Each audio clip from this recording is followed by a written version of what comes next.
Oui les gars, c'est fait. Le Real Madrid vient de mettre tout le monde d'accord en écrasant Girona 4-0 au compte de la 24e journée de la Liga au Santiago Bernabéu. C'était vraiment un moment de régal de voir Vinicius et ses coéquipiers malmener cette jeune équipe mais très dangereuse de Girona qui ne fait que parler d'elle partout en Europe. Et comme vous savez sur l'affiche, c'était un match très attendu et un match qui était vu comme très difficile pour le Real Madrid.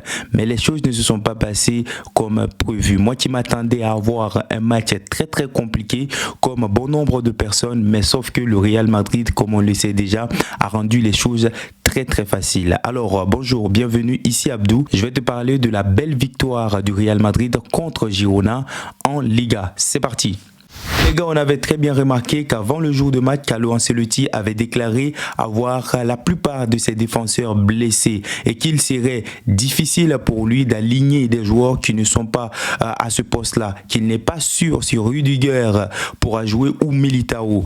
Et ça a laissé beaucoup de scepticisme du camp du Real Madrid et beaucoup de doutes, mais finalement les choses se sont très bien passées parce que dans la composition de Carlo Ancelotti, il a décidé d'aligner Carvajal et Tchouaméni comme des défenseurs centraux. Et ça a très bien marché pour le Real Madrid puisque dans ce match, on a vu Tchouaméni et Carvajal qui ont livré une prestation XXL. Ils ont muselé, ils ont bouffé, ils ont englouti le trio d'attaque de Girona formé de Savio, Digankov et Dovbyk. Ces trois joueurs-là ont réellement été transparents dans cette rencontre-là. Ils ont joué sous l'ombre notamment et sous la pression de deux joueurs très polyvalents comme je l'ai dit tantôt, Carvajal et Tchouaméni. Alors les gars, le match avait très bien débuté et le Real Madrid n'a pas tardé du tout de montrer sa supériorité, de montrer que c'est lui le patron de la Liga cette saison en ouvrant notamment le score grâce à ce magnifique but marqué par Vinicius Junior, le chouchou du Real Madrid. Hors surface, la balle qui va aller se loger notamment dans la cage de Girona. 1-0 à la 6e minute de la rencontre. Le Real Madrid déjà fait trembler Girona qui est placé à la 2e place et qui avait déjà terrassé le Real Madrid pour monter en première place. Après ce but, la jeune et talentueuse équipe de Girona avait commencé à trembler devant les milliers de supporters remplis au stade de Bernabéu dans une ambiance électrique qui ne faisait que scander le nom du Real Madrid. Et le Real Madrid n'a pas attendu très longtemps. Les Madrilènes vont doubler la mise à la 35e minute, porté par Vinicius Junior qui va livrer une magnifique passe extérieure de pied pour son coéquipier Jude Bellingham. Jude Bellingham qui va effacer le gardien de but de Girona et marquer ce but joyeux pour le Real Madrid. Et là, c'est un coup de tonnerre pour Girona. Girona, je vous rappelle, qui est l'une des équipes les plus à craindre dans la Liga cette saison, parce qu'elle avait battu le FC Barcelone 4-2, mais face au Real Madrid, les choses ne se sont pas passées comme prévu.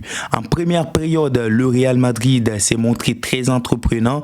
Il a dominé dans tous les compartiments du match. Il a beaucoup effrayé et on est allé à la pause avec 2 buts d'avance pour les hommes de Carlo Ancelotti. Comme je l'ai dit tantôt, très supérieur dans cette rencontre-là.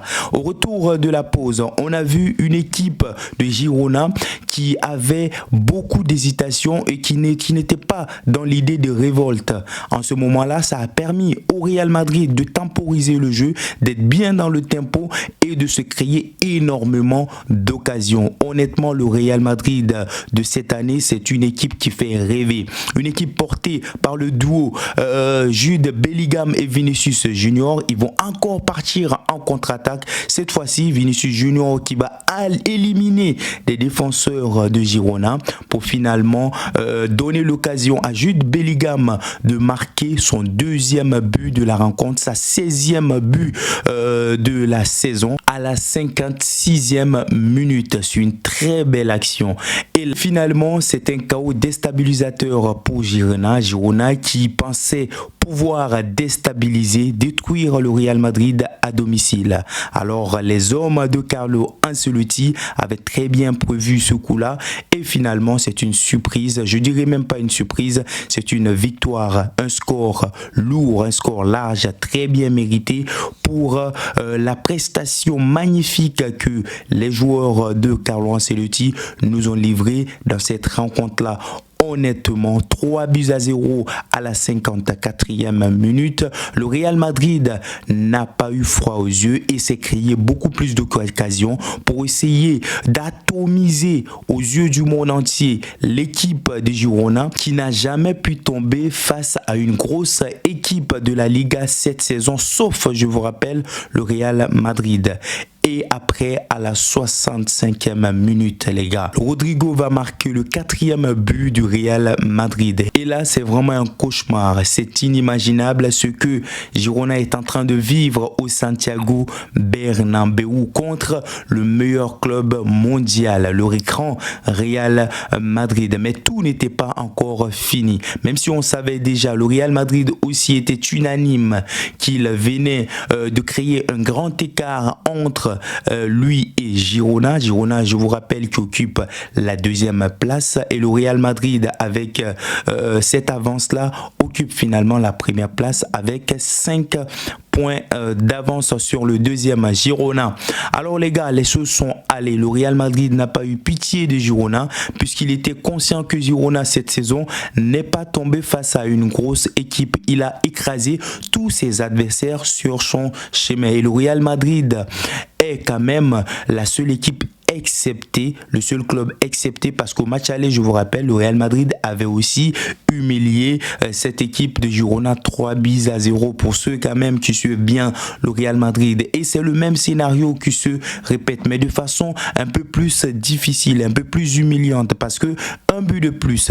Et finalement, on a vu à la fin de la rencontre, à la rentrée de la jeune pépite du Real Madrid, Arda Güler, les merengues ont eu un penalty. Mais les gars, honnêtement, après ce penalty obtenu, je pensais que c'était la jeune pépite du Real Madrid, comme je l'ai dit tantôt, Arda Güler, qui allait l'exécuter. Mais non, au fort étonnement de tout le monde, malgré que Tchouaméni et Camavinga sont allés voir Joselu, Joselu n'a pas voulu laisser l'occasion à Arda de marquer son premier but professionnel avec le Real Madrid, son premier but en Espagne. Ça, c'était vraiment déplacé, ce geste-là. Après, c'est bien beau, il a essayé de se lancer dans l'exercice, mais malheureusement, Joselu a manqué le cadre. Et je pense que moi, j'ai pas du tout aimé la réaction de Joselu. Il fallait quand même, en toute humilité, donner l'occasion, permettre à ce jeune-là de prendre confiance. Je me rappelle bien pour les Barcelonais qui sont en train de suivre cette vidéo, quand Lionel Messi avait débuté avec son grand numéro 30 dans le dos, je pense bien que c'est Ronaldinho qui lui portait dans le dos, c'est Ronaldinho qui lui avait donné l'occasion justement de marquer son premier but et de se faire découvrir aux yeux du monde entier, aussi de prendre la confiance. Mais Joselu, peut-être, je ne sais pas si dans les règles ou dans les choix de Carlo Ancelotti, il était strict que c'est Joselu qui allait exécuter les pénaux.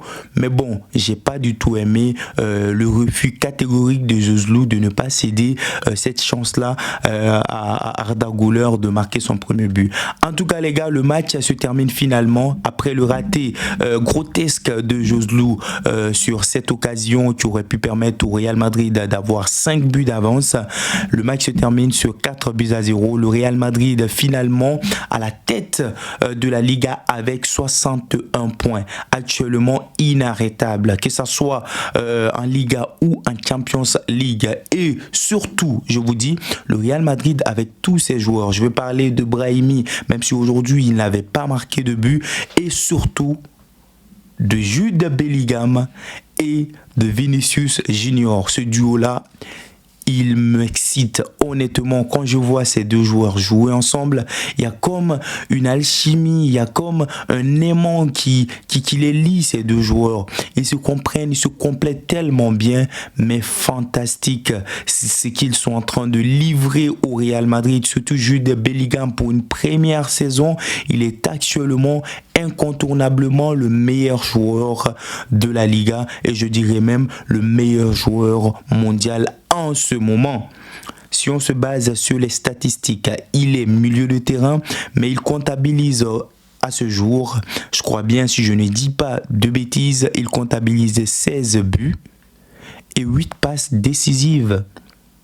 Mais les gars, dites-moi quel milieu de terrain en ce moment est en train de livrer cette performance. Mais sinon, félicitations à Vinicius qui est vraiment au paroxysme de son talent.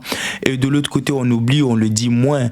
Mais les gars, Toni Kroos, oh, quel régal, quel doyen. Parce que c'est un doyen avec toute l'expérience qu'il a acquis. Mais vraiment, ce mec... c'est un génie au milieu de terrain. Et aujourd'hui, je félicite beaucoup Tchouaméni et Cavaral parce qu'ils ont joué à un poste qui n'est pas leur poste de prédilection. Et vraiment, ils étaient dans ce registre-là et ils ont très bien géré. Ils ont aidé justement le Real Madrid à sortir vainqueur de façon très facile, vous voyez. Et aussi, justement, il ne faudrait pas oublier le coaching gagnant de Carlo Ancelotti qui a mis confiance en ses joueurs. Et vraiment, le Real Madrid n'arrête pas de nous surprendre, les gars. Je ne suis pas du tout madrilène, mais j'admire le beau football. Et actuellement, le Real Madrid, avec sa jeune équipe, est en train de nous livrer du beau football. C'est un régal. Très bien mérité. Le Real Madrid dévance largement le FC Barcelone au classement et dans la course pour le titre de la Liga. Je vous rappelle que le FC Barcelone, s'il gagne son match, aura probablement 8 points de différence entre lui et le Real Madrid. Mais pour l'instant, le Real Madrid est vraiment très très loin. Vraiment félicitations. J'espère que les joueurs madrilènes vont continuer sur cette lancée-là. Et les gars, pour ceux qui voient le score du Real Madrid, 4-0 face à Girona, ne sous-estimez pas Girona. Je vous le dis, parce que je vous rappelle qu'elle est la deuxième meilleure équipe de la Liga cette saison. Et elle a battu presque tous les autres clubs, sauf le Real Madrid. Et ça, c'est à féliciter, c'est un exploit. Et le Real Madrid, on le sait déjà, c'est une équipe, c'est un club de challenger. Et félicitations. Et voilà les gars, nous sommes presque au terme de la vidéo. C'était mon avis sur la rencontre du Real Madrid face à Girona avant la Ligue des Champions. Le Real Madrid victorieux, une victoire très bien méritée. Donc sur ce, si vous êtes nouveau sur la vidéo, n'hésitez pas de vous abonner et surtout n'oubliez pas d'activer la cloche de notification pour ne manquer aucune de mes prochaines vidéos. On se dit à très bientôt pour une nouvelle vidéo les gars.